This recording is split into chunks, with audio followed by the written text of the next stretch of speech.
Maal dubbatu miti waggaa 12 guutuu mucaan biyya Arabaa hojjette sun mucayyoo waggaa 12 guutuu biyya Arabaa hojjettee abbaa isheetiin mana lafa bittee mana ijaarte sun ajaa'iba dhugaa rabbi rakkinuma wayiitu bakka nama rakkinni wayii isheedhaaf kenname ati rakkachuu qabdaa nama jedhamte wayii hin fakkaattu. Heerumteellee waan isin dhibu jechuudha mucattiin hunda isaa isinitti himaa hiilaayitiidha kuni heerumteellee ulfaan kan isheen waliigte akkuma dhufteen heerumte nama sana faanallee ulfa taate waliigte haadhaaf abbaan maal godhan dura abbaadha achi haati immoo abbaarraa gortee maal gooti Erebisuma nagaa waaqayyo isiniif haa baay'atu kabajamtoota hordoftoota kiyyaa akkam jirtu. Nagaa keessanii ani baay'ee nagaa koo galata waaqaa ta'u baga jiraattan baga har'a geessanii safuu dhugaa waaqa waan nama dubbachiisu miti sanuu abbaan koo qeesiidha jettee TikTok irratti citaa arguu dandeessu yookaan YouTube irraa guutuu isaas dhaggeeffachuu dandeessu. Abbaan koo qeesiidha jettee jechuudha. Abbaa amantaati jechuudha abbaan ishii. Isa booda mucattiin kuni dura baadiyyaa jiraanna jettee fiicheedha jettee gara Finfinnee dhufeettee gara Finfinnee mana namaa osoo hojjedhuuni ka'ee gara biyya Arabaa kana dhufe jettee achii biyya Arabaa hojjettee waggaa 3 erga hojjettee immoo galtee maatii ishii galtee dubbistee jechuudha. Achi booda biyya Arabaatti deebitee egaa erga waggaa 3 teessee dhufteeti immoo hin galle. Haga waggaa 12 walitti lakkaa'amutti hin galle jechuudha. Achi akkam gooti abbaa ishiitiin lafa bittiiga. Lafa maqaa abbaa ishiitiin bittee dura. Achi akkaawuntii banteet maqaa abbaa ishii irratti birrii ergiti jechuudha. Isa booda lafa bitame sana immoo deebisanii mana irratti ijaaru. Mana birrii meeqa barbaachisaa jettee gaafattee mana ijaaruu jalqaban. Waggaa hamma kana guutuu abbaa ishiitti birrii ergiti. Manatu ijaaramaa jira waan ta'eef. Achi booda waggaa hamma kana teessee waggaa 12 erga teessee bakka umurii koo ijoollummaadhaan hin deemte kana booda galuun qabaa. Lafti akka bitame sirriidha. Lafti bitameera. Manni immoo dhuguma ijaarameera. Hundumtuu godhameera baay'ee. Wanti badee hin jiru akka isheen haasoftetti manni laftillee kaaree 370dha jette. Manni immoo irratti ijaarameera. Katamaadhuma magaaluma keessatti jechuudha. Achi booda maaltu ta'aree hin dhuftee akkuma dhufteeni heeruminaan jedhanii jette. Manumatti heeruminaan jedhu jetteetu bakka isheen dura gaa nama wajjin haasoftu qabdi hiriyaa qabdi. Kaatee heerumuudhaaf jaarsa ergame maal ergame seerumaanii jette. Achi isaan baay'ee diggisaniiru jette garuu malee qophii ajaa'ibaa qopheessaniiru jette. Achi maanni kun hundi maalidha yeroo inni jedhu hoggaa amma kana biyya namaa teessee kaatee seera qabeessaan diggisneetu mana si baasna kaa hin heerumtaa jedhaniitu qophii amma sana godhanii seeruma qabeessaanii gaafa jaarsi dhufu gaafa maal dhufu ani immoo akkasiin jedheette. Ani bakka lama uumaa sagantaan godhu kunoo yeroo makana jaarsi dhufee waan hundumaa godhu kanatti mallatteessisaati samaana bakka nani galaanis manatti hiriyaafi sanatti bakka haadha manaaf abbaa manaa ta'e naqina hin jiraadha achi. Kanaan deemtee amma mucaan kun maanni waan qabdulleen sassaabannee kana hin jenne sana hin jenne humas hin jenne isheen hay hoy dhumaan akkuma dhufteen deemtee heeruma jedhan sana deemtee heerumte jechuudha. Nama dura faana hiriyaa qabatte sanatti. Achi booda nama sanallee hin turreettee bakka siruma waliin taane adda baaneette. Adda yeroo baanu isaan bira naqe mana warra koo sana naqeette gaa mana warra ishii isaanis achuma jiru qe'uma sana manuma iddoo ijaarame sanatti galanii jiru jechuudha. Achii booda achi isaan biratti hin dahee yeroonsaa yeroo koronaatii jette. Yeroonsaa yeroo koronaatii yeroodhuma namni as bahi achi bahillee namaan jedhu miti jette. Yeroo baay'ee rakkisaadha. Yerootti unkaanni haadhaaf abbaan deemi nurraa nuun jedhan miti. Yerootti mana kiraayii keessaa namnillee deemi namaan jedhu miti jette. Egaa yeroo sana yeroo koronaati yeroo namni kamuu namaan deemi namaan jechuu hin dandeenyetti. Uffata miiccaan jira. Uffata miiccaan haasaa yeroo sanatti bahi nurraa naan jedhanii jette. Abbaan koo birrii 1,000 hodhus jedheetu iddoo barbaadde dhaqi. Isan naqannaan iddoo barbaadde dhaqi naan jedhe. Maanne nan bakka deemi. Achi kutaa nama tokko keessallee akka isaan na ka'aniif kadhannaan na ari'anii warri ollaa immoo eessa deemte yeroo kana jedhanii warri ollaan na ka'anii ollaadhumaanuu maal gochii as keessanii of bira keessanii jedhanii ollaa faanallee lola kaasnaanii isin borii araaramuu dandeessu waan biraatiin garuu mucattiin kun eessatti baddii eessa deemte jedhanii warri ollaa ji'a 2 ollaa taa'e. Achi booda birriillee hin qabu maan qabu baay'ee rakkadheette mucaa deesseerti ga'a raasiidha.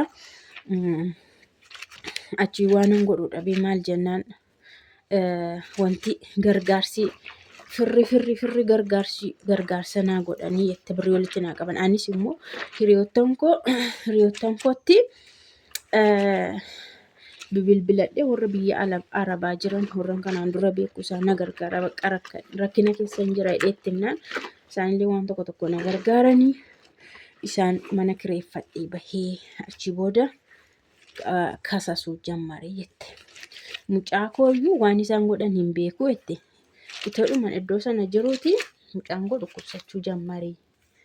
Mucaan dahee dhiiran daheetta. Ani akka yaada kootti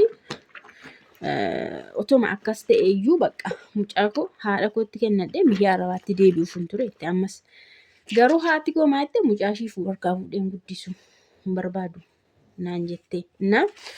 Ani abbaa kiyya baay'een jaalladha. Yeroo magaalaa Finfinnee keessa hojjedhu iyyuu abbaa koo nan gargaara isaanan erga. Haati kiyya garuu akka namoonni jedhanii tani bada amala ishii hin beeku hamtuudha. Garaa jabaatti jedhu namoonni ishee beekanii. Isa booda kissii jalqabdee jechuudha gamma. Maalidhaa waggaa 12 hojjetteetti manni kan isheeti lafa ishee bitee manas isheeti ijaare. Isaan immoo baadiyyaa keessa jiraatu waanuma ittiin mana ijaaran illee hin qabanii jette. Abbaan kiyya kasala gubees kasalan gurguraa jette. Wanti qeesiidhas immoo jette. Kanaan waanuma akkanuma ittiin akkuma nama tokko waanuma tokko baadiyyaa keessa taa'anii jiraatan malee magaalaa keessatti lafa bitanii mana waan ijaaranii hin qabanii. Garuu ani kasasuun jalqabeette. Bakka mana murtiitti nan kasaseette abbaa gadaa irratti nan kasase jette. Achi booda abbaa gadaa irratti kasasee jennaan abbaan gadaa warra ragaa afaan qabne warra waan akkasii kakaadhaanii jette. Achi booda baankiidha waan ergitee waan tokko baasii fidii naan jedhanii jette. Baankiidhaan yeroo durgaa baankiidhaan ergama akka ammaa miti. Achi isa kaan baankota warra kaanii baankii 3dhaan nan erga ture jette. Baankii isa kaan irraa hin dhabame jette. Baankii intinirraa kan hin argadhe immoo miiliyoona 1.5 fi 50,000 jette. Miiliyoona 1 fi 500,000 fi 50,000 baankii tokkorraa baafadhee kanan itti erga birrii qulqulluu jechuudha. Daashaniinis itti ergaan ture Oromiyaadhaanis itti ergaan ture achi garuu hin arganne siliippii waraqaa wantinicha jechuudha siliippicha. Achi booda bakka kanumaanis si murteessina naan jedhanii. Maalitti immoo ajaja sii baasnaa jennaan manichumatti ajaja naa baasan jedhee itti gaamma manni ijaaramee jira mitiire manni jira kanaga. Achi yeroo achitti bahu bakka abbaan kiyya waan ta'e godheetu dhaqee hin kuffisa. Ammas yoo akkas jedhamee naa murtaa'e fuudhee hin kuffisa. Asis deemee hin kuffisa. Achis deemee hin kuffisa. Bakka isa booda maal jedhu manichatti yeroo wantiin akka murtaa'u manni sun yeroo naa bahu haati koo fi abbaa koo immoo sobanii itti walii galaniitu wal hiikneerra jedhanii waraqata galfatanii maaliif qabeenya hirmaachuuf qabeenyi isa kamidha mana sana hirmaachuuf jechuudha. Sobaanidha gaa sobaan malee dhugaa waliin hiiknee itti manni beekee taasisa akkam mucaa isaanii irratti mucaan isaanii garuu mucaa hangafaati mooti. Akkamitti mucaa isaanii irratti akkatti geemii wayii hojjetan isa beekee taasisa. Anana dhibe manni jechuun birriillee haadhoo nyaatanii fixuun jira ijoollee baay'ee jalaa warri fixaniiru garuu hamma kana mucatteela erga dhuftee ilaali iddoo meeqa jette mana murtii maalii jette abbaa gadaa jette maalii jette takka kan abbaa gadaa takka mana murtii olaanaa takka ganda takka qabalee takka maalii achi isarrayyuu darbee karaa amantaatiin jechuudha. Hundumtuu gaa qaama olaanuu qaba bara kamirrattuu jechuudha. Innaa akka biyya sanaatti kan muudama isaa kenne jechuudha. Abbaa ishii kana akka qeesii ta'uuf kan muude sanatti illee achitti illee kasasee achillee dhaqee dhaabadheera jettee. Innaa isaanii mucaa kee miti maaliif hamma kana hiraarsuu maaliif jedhanii naa gaafatanii turan isaanillee iyyuu. Innaa isaanii maal jedhaa? Ani birrii 250 isheedhaa kenneera. Mana immoo ofii koo dafqee hojjedhee horii gurguree harroota gurgureetii ijaarradhe. Maa tokko na biraa hin qabdu. Eessatti akkas jedha iddoo abbaatti akkas jedha jechuudha. Iddoo abbaa amantaatti akkas jedha. Achi iddoo kaanittis immoo akkasuma bakka kan kooti humaayyuu hin qabdu dumbullooyyuu hin qabdu jedhee iddoo hundumaattu jette. Innaa obboloonni koo immoo hin beeku jette. Namoonni baay'een hin beeku jette. Even nama ani lafa sanarraa bite illee sirriitti beeka. Dura ragaasisa jedhee achi naa gahu immoo yeroo ragaadhaaf ani lakkaa'ee ka'ee naa rageessuuf diduu. Bakka wanti hojjetamu naan galu jette. Baay'ee nan rakkadhee jette gar malee bakka namarraan birrii kadhadhaa jette. Birrii 5-10 namarraa kadhadheeni jiraadha. Namarraa kadhadheeni iddoo bakka yeroo beellamni gahu dhaqa. Ammallee beellama gara fuuldura gaafa yoomette beellama nan qaba ammallee iyyuu. Isaan immoo haadha manaaf abbaa manaan jechuudha. Haati ishii fi abbaa ishii immoo sobanii wal hiikanii jette. Qabeenyicha hirachuuf qaba. Maaliif mucaa ishee kanaa yoo murtaa'ee yoo ishee kana ajajni itti bahee bakka akka ta'e taajaa ta'eef haati daftee hirmaatti. Kanee abbaadhaan jira waan ta'eef manni sun lafti sun. Achi akkanatti jechuudha mucattii kana qumaara irratti taphatanii ani garuu beeyyesus namni maal akkas garaa jabaataa hin jedhe. Innaa miidiyaa irra teessee jechuudha amma bilbila ishee abbaa ishee kanatti yeroo bilbilanii warri miidiyaa jechuudha bilbilanii maqaa mucayyoo dhahanii yeroo jedhan bakka natti hin bilbiliin nan beeka dhimmicha nan beeka garuu natti hin bilbiliin jedha. Sadiitti bilbilee namichi gaazexeenyaa sun sadiitti bilbilanna nageessu jedheen ati nageessu bakka natti hin bilbiliini bakka beeka natti hin bilbiliini jedheetu silkii xirqim godhee cufe. Eenyu abbaan ishii kun jechuudha.